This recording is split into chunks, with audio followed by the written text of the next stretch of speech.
अस्सलामुअलैकुम। तो स्टूडेंट्स, आज का हमारा टॉपिक है क्रूड्सफेल्ड जैकब डिजीज सीजेडी। सीजेडी आपकी वो डिजीज़ है जो एक्यूट ऑनसेट होती है, मतलब ये आपको with in a month, weeks two month इसके सिम्टम्स आएंगे, प्रॉपर सिम्टम्स आएंगे और patient with in a month hospital में एडमिट होगा न्यूरोलॉजी डिपार्टमेंट में। लाइक क्योंकि इसके जो सिम्टम्स होते हैं वो आपको दिनों में आएंगे और 4 to 6 मंथ्स में 4 to 6 मंथ्स के अंदर ही पेशेंट की डेथ हो जाती है। लाइक ये डायग्नोज हुआ है, डायग्नोज होने के 6 महीने, टोटल लाइफ स्पैन जो होगा पेशेंट का 6 महीने होगा। तो इस चीज़ का याद रखना है, एक तो इसका लाइफ स्पैन 6 महीने, टोटल 6 महीने होंगे डायग्नोज होने के बाद। ऑनसेट होते 65+, एवरेज एज 65। जो भी आपकी न्यूरो डिजेनरेटिव डिजीज हैं कुछ को छोड़ के वो ज़्यादातर 60+ ही हैं। तो 65 के एज के बाद अगर पेशेंट को सिम्टम आते हैं, साइकोटिक सिम्टम्स आते हैं, लाइक पेशेंट को एटेक्सिया होता है, डिमेंशिया होता है और या फिर ट्रेमर्स आते हैं, तो उसके बाद पेशेंट की 6 महीनों के अंदर डेथ हो, तो आपने ये सोचना है ये क्रूड्सफेल्ड जैकब डिजीज है, सीजेडी है, सीजेडी। और इसके अलावा क्या है इसके अंदर, अब इसका बता देता हूँ नॉर्मल फिजियोलॉजी। आपकी बॉडी के अंदर ना नॉर्मली तौर पे प्रियॉन्स प्रोटीन्स होती हैं, प्रियॉन्स प्रोटीन्स, ठीक है। तो वो आपकी इसके अंदर न्यूरॉन्स के अंदर डिपॉजिट होती है, न्यूरॉन्स में डिपॉजिट होंगी, न्यूरॉन्स में डिपॉजिट होने के बाद न्यूरॉन्स को टोटली क्या करेंगी, डीजनरेट करेंगी, उनको डिस्ट्रॉय कर देंगी। अगर न्यूरॉन सही तरीके से काम नहीं करेंगे तो पेशेंट का जो बॉडी के सिम्टम्स में क्या आएगा, पेशेंट को एटेक्सिया हो सकता है, एंटी साइकोटिक साइकोटिक सिम्टम्स आएंगे, या पेशेंट को क्या होगा, ट्रेमर्स होंगे, मोनोक्लोनस सीजर्स आएंगे, पेशेंट को सीजर्स होंगे मोनोक्लोनस, ठीक है। उसके अलावा क्या होगा, अब सेल्स के अंदर डिपॉजिट हो रहे हैं, उनको डिजेनरेट कर रहे हैं और ब्रेन के सेल्स के अंदर ये डिपॉजिट होती है प्रियॉन प्रोटीन्स। तो वो आहिस्ता आहिस्ता आपके ब्रेन को खाना शुरू कर देती है अंदर अंदर से। जैसा दीमक होती है ना, किसी लकड़ी को अंदर से खा जाती है, बाहर से तो क्लियरली सही दिखती है लेकिन अंदर से खोखली हो जाती है। आपका ब्रेन भी ऐसे खोखला हो जाएगा और ऐसे होगा जैसा स्पंज होता है, जिस तरह वो फोम होता है स्पंज, वैसे हो जाएगा। तो आपका ब्रेन स्पंजी टाइप हो जाएगा। तो अब इसका पढ़ लेते हैं नॉर्मली क्या होता है। नॉर्मली आपकी बॉडी के अंदर प्रियॉन्स प्रोटीन्स होती हैं, नॉर्मली प्रियॉन प्रोटीन्स होती है लेकिन प्रेजेंट होती हैं, और प्रियॉन प्रोटीन्स बहुत लो क्वांटिटी में होती हैं और आपकी बॉडी के जो प्रोटीनेजीज हैं वो ही इनको डाइजेस्ट कर लेते हैं, इसको ख़त्म कर देते हैं, इसको बॉडी से एलिमिनेट कर देते हैं। लेकिन इसमें क्या होता है कि ये प्रोटीन्स जो है, जिस इसकी जो जीन है, प्रियॉन जीन जो है, प्रियॉन जीन, इस जीन के अंदर इफेक्ट आता है, म्यूटेशन हो जाती है। इस म्यूटेशन की वजह से क्या होगा, इसमें म्यूटेशन आ जाएगी। इसकी म्यूटेशन की वजह से क्या होगा, ये प्रोटीन चेंज हो जाएंगी, तो इसके खिलाफ बनने वाले प्रोटीनेजीज हैं वो इनको डाइजेस्ट नहीं कर पाएंगे। जो प्रोटीनेजीज हैं unable to digest prion proteins, तो ये बॉडी के अंदर ज्यादा होने शुरू हो जाएंगे। जब ज्यादा होना शुरू हो जाएंगी क्या करेंगी, ये डिपॉजिट होने शुरू हो जाएंगी इन न्यूरॉन्स, न्यूरॉन्स में डिपॉजिट होंगे और न्यूरॉन्स को डैमेज करना शुरू कर देंगे, उनको इंगल्फ करना शुरू कर, खा जाएंगे, ऐसे कर लें।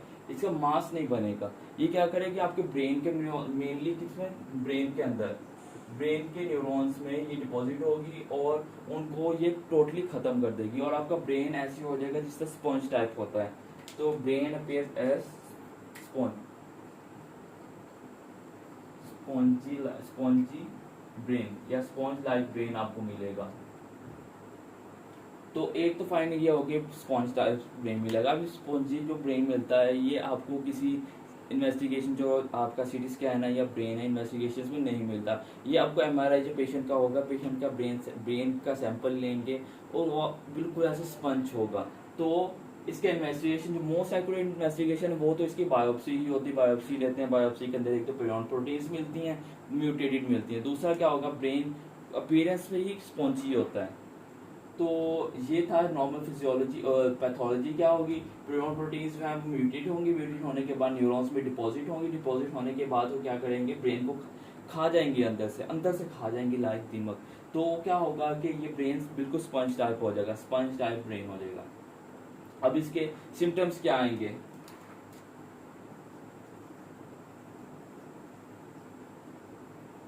सिम्टम्स मेनली हम पढ़े डिमेंशिया पढ़ रहे हैं, तो इस पेशेंट को भी क्या आएगा, पहला symptom dementia.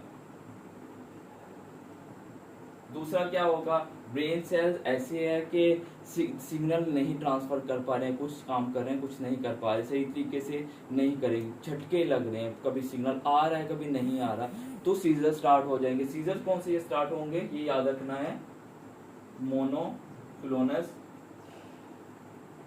Seizures, मोनोक्लोनस scissor start हो जाएंगे। और थर्ड चीज जो है वो ये याद रखनी है, एक्यूट ऑनसेट। इस पेशेंट के अंदर ट्राइएड आपको मिलता है, ट्राइएड आपने याद रखना है, एक तो एक्यूट ऑनसेट होगा, आप सिर्फ ये याद रख लें एक्यूट ऑनसेट होगा, क्या होगा साथ में डिमेंशिया होगा, और क्या होगा पेशेंट को मोनोक्लोनस सीजर्स होंगे बस। और थर्डली याद रखना है, थर्डली इंपॉर्टेंटली याद रखना है कि पेशेंट की एज क्या होगी, पेशेंट की एज होगी एवरेज 65 और 65 प्लस। एज याद रखनी है, सिम्टम्स याद रखने हैं, तीन सिम्टम्स इकट्ठे मिलते हैं आपने सीजेडी ही सोचना है, और अगर 65 एज मिलेगी तो भी आपने सीजेडी सोचना है। क्यों एज का मैं बाद में बताता हूँ कि एज का मैं क्यों कह रहा हूँ, एज इंपॉर्टेंट क्यों है। तो ये मेनली आपको सिम्टम्स मिलेंगे। इसके अलावा आपको क्या पेशेंट के सिम्टम्स आ सकते हैं, साइकेट्रिक सिम्टम्स आ सकते हैं, उसके अंदर डिमेंशिया है, मोनोक्लोनस है और एटैक्सिया, पेशेंट को एटैक्सिया भी होगा। तो ये सिम्टम्स थे आपके टोटल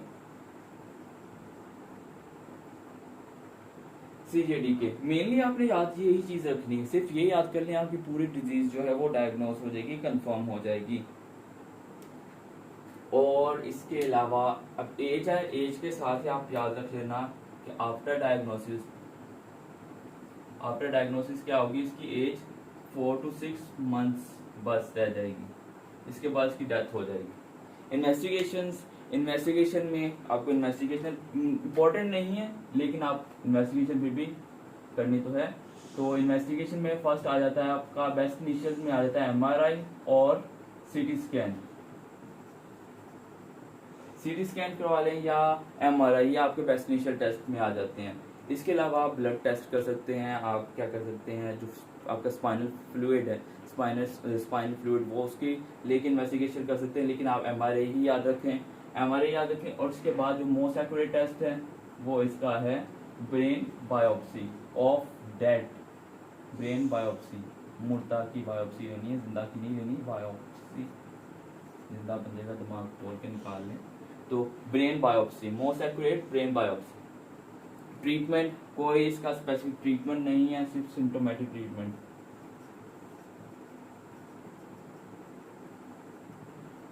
इसका सिर्फ सिम्टोमेटिक ट्रीटमेंट है, सीजर्स आ रहे हैं आप सीजर को कंट्रोल कर सकते हैं, और अगर जो है डिमेंशिया की आप ट्रीटमेंट कर सकते हैं, डिमेंशिया को ट्रीट कर लें। जो है अब प्रियोन प्रोटीन्स है, अब उसको ख़त्म नहीं कर सकते, अब जो न्यूरॉन्स रीजनरेट हो चुके हैं उनकी जगह न्यू न्यूरॉन्स तो आ नहीं सकते हैं, जो ब्रेन डैमेज हो चुका है ब्रेन रिकवर नहीं कर सकते, नया ब्रेन तो आप उसको उठा नहीं सकते। तो मेनली आपको याद रखना है इसकी इन्वेस्टिगेशन पूरा छोड़ दें, सिर्फ आपने ये याद रखना है 65 प्लस एज होगी तो क्रूड फेल्ट जैकोब सीजेडी। और इसके सिम्टम्स क्या होंगे, क्यूर ऑनसेट होगा विद इन वीक और 2 मंथ, एक हफ्ते से लेके 1 महीने तक के अंदर आपको पेशेंट के सिम्टम्स आ जाएंगे, इसलिए एक्यूट कह रहे हैं। क्यूर ऑनसेट होगा, पेशेंट को मायोक्लोनस सीजर्स होंगे, झटके लगेंगे ऐसे याद रखने, और डिमेंशिया के सिम्टम्स होंगे। मैंने एज 65 इस वजह से कही है क्योंकि इसी की एक और टाइप है न्यू वेरिएंट,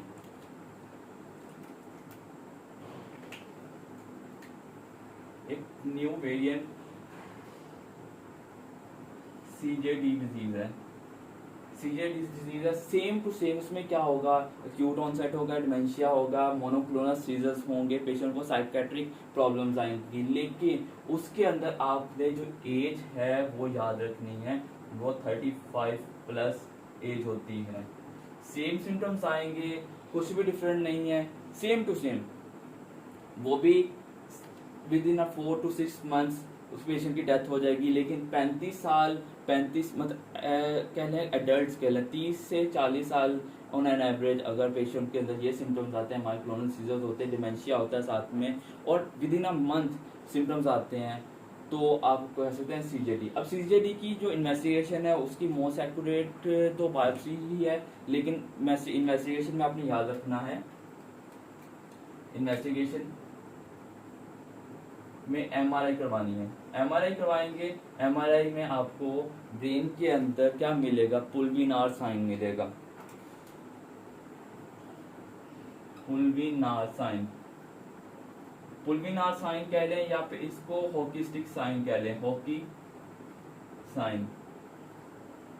हॉकी स्टिक जिस तरह की होती है ना ब्रेन के अंदर, आपको एमआरआई करवाएंगे उसमें हॉकी मिलेगी। तो आपने सिर्फ इसका इन्वेस्टिगेशन याद रखना है और एज याद रखनी है।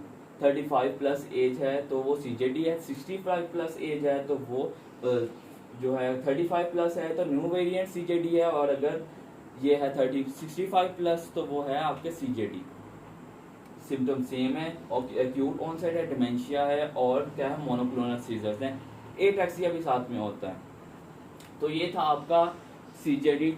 तो ठीक है, प्रियन प्रोटीन याद रखनी है आपने, प्रियन प्रोटीन की वजह से होता है, दोनों की कॉज सेम है, सिम्टम सेम है, बस एज का फर्क है और इन्वेस्टिगेशन का। तो ये था आपका सीजेडी। तो मिलते हैं आपको इंशाल्लाह नेक्स्ट वीडियो में। नेक्स्ट वीडियो के लिए तब तक के लिए अल्लाह हाफिज़। प्लीज़ लाइक द वीडियो और सब्सक्राइब माई चैनल, एंड मिलते हैं नेक्स्ट वीडियो में। अल्लाह हाफिज़।